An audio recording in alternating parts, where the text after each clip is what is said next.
Alors bonjour, bienvenue. Aujourd'hui, on a un sujet qui est très important, surtout pour les femmes à qui on a offert une hystérectomie. Dans cette vidéo, on va en premier lieu parler de la fondation Hearst et on va parler un petit peu des mécanismes qui induisent les effets secondaires lors de l'hystérectomie. Par contre, si vous voulez sauter directement aux effets secondaires recueillis auprès des femmes qui ont subi une hystérectomie, vous pouvez aller donc directement à la 10e minute. C'est la 10e minute que cela commence. Et je promets, ça va être un peu intéressant et surprenant. En attendant, encouragez la chaîne, inscrivez-vous et appuyez sur le like et les commentaires. Et n'oubliez pas de me laisser une question. Merci.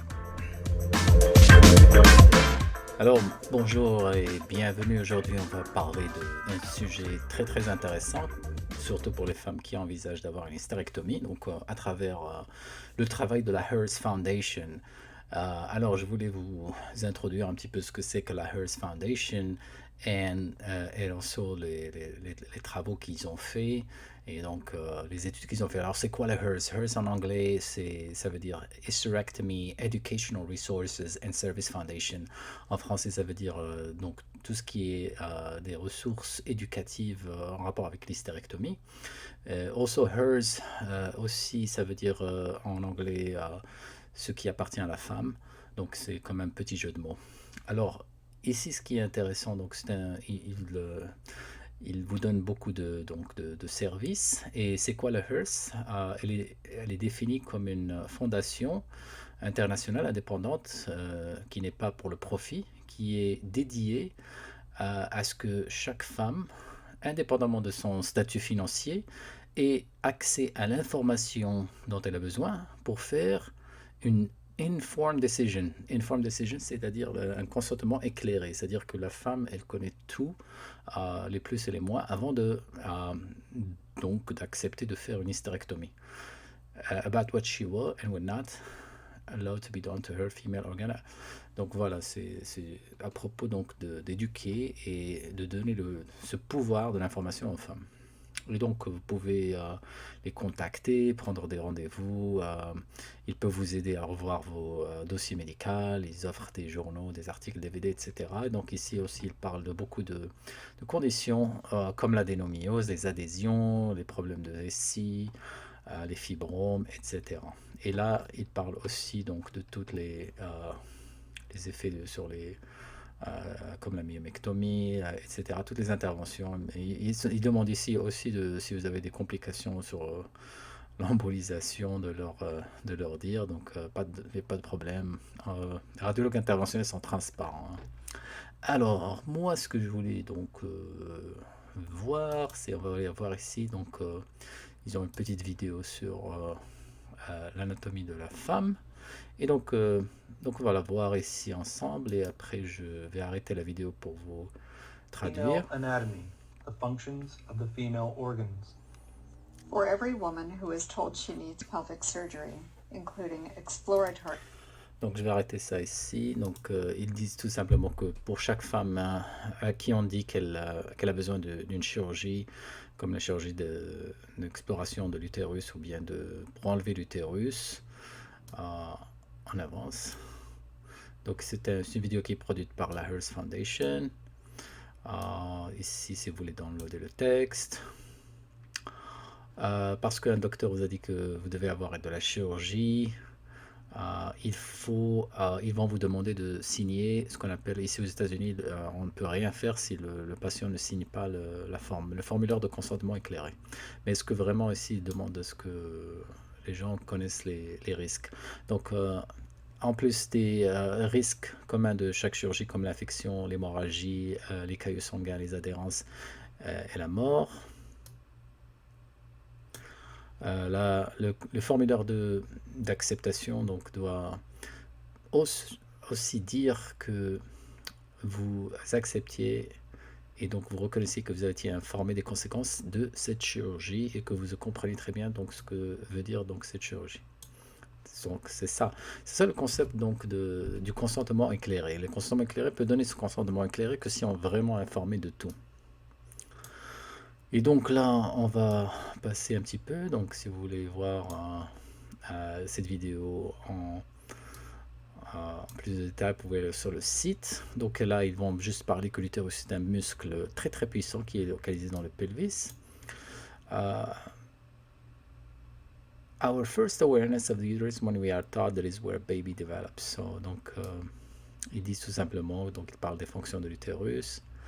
Moi, je voulais juste parler juste un petit peu quelque chose d'intéressant. Donc voilà, ils disent que l'utérus est attaché à des ligaments, à des faisceaux de nerfs, à un réseau d'artères et de veines. Et là, donc c'est les images anatomiques, on va les voir. Comme les ligaments ronds, donc tout ça, les ligaments larges, les ligaments utérosacrés.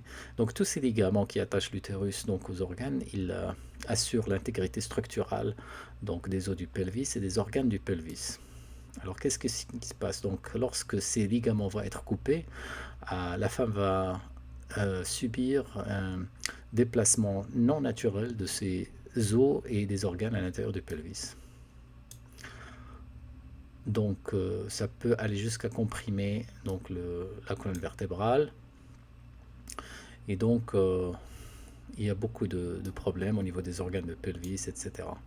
Mais le plus important, il parle ici donc de l'affaiblissement du plancher pelvien et de la perte de sensation qui est due à la coupure de ces nerfs pelviens, donc qui assure la continence urinaire. Donc il y a la femme risque de ne pas pouvoir contrôler ses urines, mais aussi elle peut avoir une constipation chronique ou même avoir des fuites de matière fécale, ce qui est plus vraiment sérieux.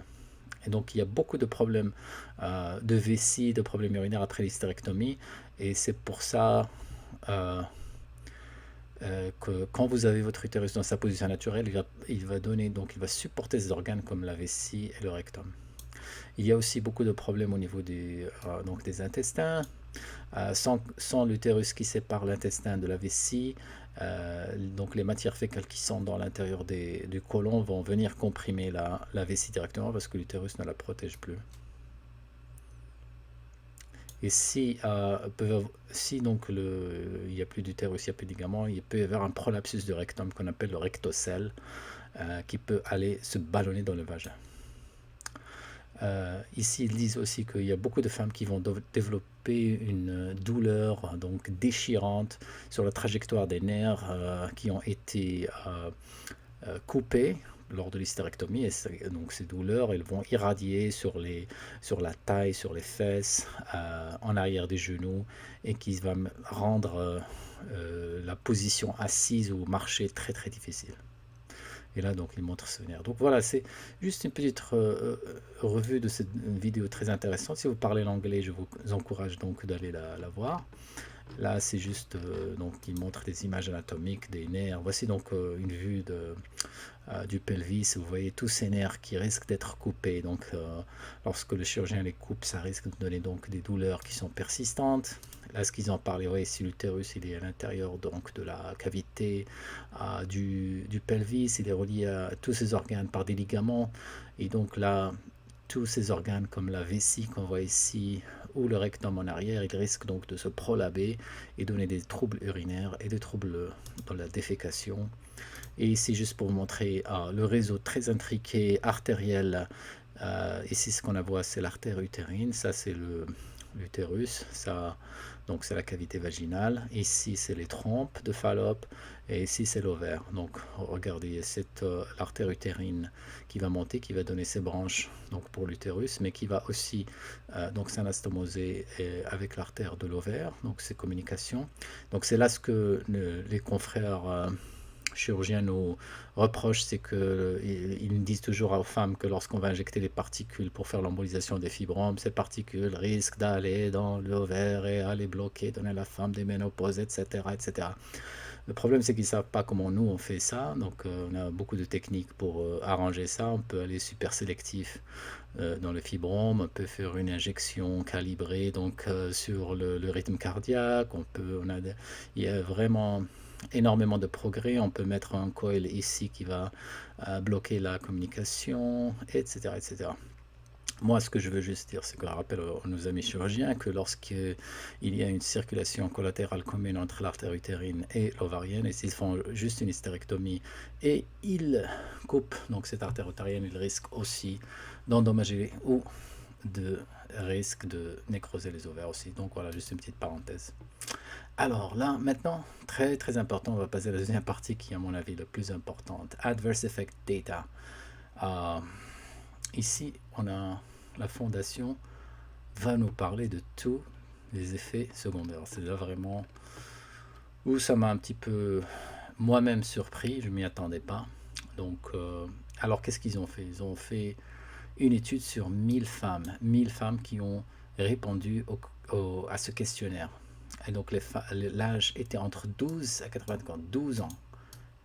Ils font une hystérectomie à 12 ans, c'est incroyable. Et ces femmes ont été hystérectomisées entre 1 an et 33 ans.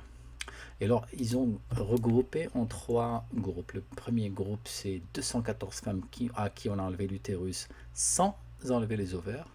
Le groupe 2 au chart 2, donc c'est des femmes à qui on a enlevé l'utérus et un seul ovaire. Donc c'est là au milieu. Et le chart 3, c'est le groupe 3, c'est les femmes où on a enlevé l'utérus et les 2 ovaires. Donc notez que c'est la majorité. Quand le chirurgien il va pas de main molle, hein.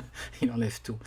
Et donc le quatrième groupe, c'est ils ont mis tous les 3 groupes ensemble et ils sont demandés aux femmes c'est quoi les effets secondaires. Alors allons voir les effets secondaires. Donc le premier groupe, hystérectomie ovaire conservé.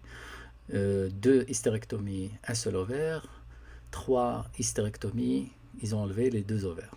Donc, regardez, ça, c'est les effets secondaires sexuels. Alors, 66% perte de désir sexuel, 65% perte de désir sexuel, et lorsqu'ils enlèvent les 2 ovaires, ça monte à 80%.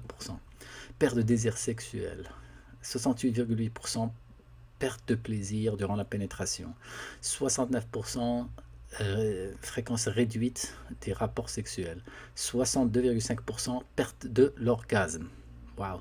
70,9% perte de la sexualité, 67,2% perte de la sensualité, 65,7% perte du plaisir durant les foreplay, c'est les préliminaires, 49,7% douleur durant la pénétration. Et ça, c'est bizarre. 18,3% des femmes rapportent des douleurs du clitoris. On y va. Alors, 56% perte de la sensation du vagin. Ça, je pense que c'est dû lorsqu'ils coupent les nerfs. 46%, c'est presque la moitié, perte de la sensation dans les lèvres. 48% perte de la sensation du clitoris. Waouh. Et ça, c'est vraiment bizarre. 30% perte de la sensation au niveau des mamelons. Alors, je ne comprends pas le rapport, mais regardez ça, c'est prévalent au niveau des 3 groupes. Qu'en est-il de l'état général? 80% fatigue profonde, 81% perte d'énergie, 73% perte de stamina. Stamina, c'est donc cette énergie vitale. 55,9% gain de poids. Qu'en est-il sur le caractère? 79% irritabilité. Voilà, donc changement de personnalité. Perte de la capacité d'interagir avec les gens, perte de la sociabilité, perte de la spontanéité. 39% des femmes perdent leur instinct maternel. Wow. Et quand ils enlèvent un seul ovaire, c'est plus. 47,5% perdent l'instinct maternel. Wow. Regardez, ici c'est grave. C'est très grave ici. Des pensées suicidaires chez la moitié des femmes à qui on a enlevé l'utérus. Plus de la moitié. 53%, 50%, 54%. Alors, c'est encore plus grave, 10% ont fait une tentative de suicide. Wow, ça c'est vraiment surprenant. Qu'en est-il sur la mémoire? 72% perdre la mémoire à court terme, 65% ne se rappelle plus des mots, 23% perdent la mémoire à long terme. Qu'en est-il de la douleur? Douleur pelvienne, même si vous enlevez un seul ovaire, 40%, douleur pelvienne. Douleur vaginale profonde, des impulsions électriques dans le vagin, je pense que ça c'est les nerfs coupés. L'insomnie, 62%, l'anxiété, etc. C'est vraiment énorme. Il y a vraiment beaucoup de choses qui m'ont surpris, même moi en tant que médecin, mais je ne suis pas chirurgien, donc je ne fais pas d'hystérectomie. Mais l'étendue des conséquences est vraiment incalculable sur la santé. Parce qu'on ne sait pas. De toute façon, quand ils enlèvent les ovaires, on ne sait pas ce qu'on ne sait pas. Et les ovaires, ils continuent à travailler même après la ménopause. Regardez. Euh, Sur la peau, il y a des problèmes au niveau de la peau, des poils pubiens, sur la constipation, voilà ce qu'on a parlé, le prolapsus vaginal et rectal, des fistules, sur les problèmes cardiovasculaires, l'arythmie, palpitations, la peau sèche, sur les ongles, il y a des vertiges, il y a des sensations de flash, de chaleur, c'est ça, des signes ménopausés. Les yeux sont secs. Bien sûr, 62% de diminution de la lubrification vaginale, des grattages au niveau du vagin et des lèvres, signes urinaires. Il y a des problèmes au niveau des seins, des problèmes de tension artérielle. 19% font d'une hypertension artérielle, de sinus, wrinkles, énormément de problèmes. Ici, on nous parle des complications qui sont arrivées sur les 2 premiers mois après la chirurgie. Alors, un quart des femmes ont fait des infections urinaires, 15% ont nécessité des transfusions de sang, donc il y a eu des hémorragies, 12% ont eu une double vision, etc. Regardez, donc il y a des cas de pneumonie, de perforation d'organes, de perforation de la vessie, il y a des cas de crise cardiaque, de péritonite, d'embolie pulmonaire. Ça, c'est vraiment des complications graves ici. Ici, il y a eu des dommages des organes, etc. Donc ça, des complications chirurgicales. Alors là, ils ont mis tous les groupes ensemble et donc ils ont demandé à tous que les femmes, les 1000 femmes, donc chez qui on a enlevé l'utérus ou sans les ovaires, donc on a mis tous les effets secondaires et on a vu quels ont été les effets secondaires les plus fréquents. Alors le plus fréquent, c'est quand même qui est surprenant, chez toute cette femme, la majorité, 80%, eh bien, ils ont eu un changement de personnalité. Un changement de personnalité, c'est vraiment intéressant et donc ça nous renseigne sur le rôle central de l'utérus chez la femme.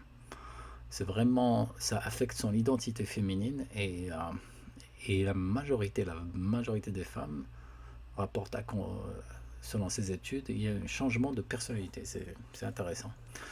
Il y a également la majorité deviennent irritables. Après ça, il y a la perte d'énergie, une sensation de fatigue profonde et l'absence de désir sexuel, la sociabilité est perdue, la mémoire, il n'y a plus de plaisir lors de relations sexuelles, il n'y a plus de sensualité, il n'y a plus de... etc. Et donc, voilà, bien sûr, quand tout ça est... tous ces effets secondaires, regardez, tous ces effets secondaires, je pense que ça agit sur la personnalité, ça rend la personne plus irritable, moins sociable, etc. etc. Et peut-être que c'est ce qui explique ces sensations, ce risque de suicide chez les femmes. Donc, et là, c'est les risques, les complications chirurgicales les 2 premiers mois, l'infection urinaire, la rétention urinaire, la double vision, je ne sais pas pourquoi la double vision, transfusion de sang, les infections chirurgicales, l'hémorragie, les dommages aux organes internes, les fistules. C'est très difficile à réparer, les fistules intestinales et les dommages de l'urtère. Ça, je l'ai vu dans mon expérience. Ça demande d'autres interventions, d'autres chirurgies, etc. La phlébite. Donc voilà, je vous encourage d'aller visiter ce site et d'entrer en contact. Et voilà, il y a beaucoup de choses à apprendre. Et c'est intéressant si vous voulez donc, si votre chirurgien vous a gracieusement fait une hystérectomie, il faut faire un petit peu vos devoirs et faire, comme on dit en anglais, you do your homework. Et spécialement si vous offrez une hystérectomie pour les fibromes, il faut demander l'avis d'un radiologue interventionnel qui peut, donc, grâce à l'embolisation des fibromes utérins, vous éviter toutes ces complications graves qui vous permet donc de garder votre utérus et de garder vos ovaires, parce que c'est des organes avec qui vous avez, donc le bon Dieu vous a créé, et il n'a pas donné dans le manuel qu'il faut enlever les ovaires et l'utérus après un certain âge. Il n'a pas donné ça dans son manuel d'instruction. Donc voilà. Si vous aimez donc cette vidéo, si vous avez trouvé que c'est instructif, prière donc de cliquer sur le petit bouton like, parce que ceux qui n'aiment pas ne vont pas être paresseux pour cliquer sur le dislike. Donc alors aidez la vidéo. Aussi, vous pouvez rejoindre le groupe Facebook et pour partager plus d'informations avec donc on a une communauté qui est très très sympa et qui peut vous aider donc dans votre quête. Merci, à bientôt.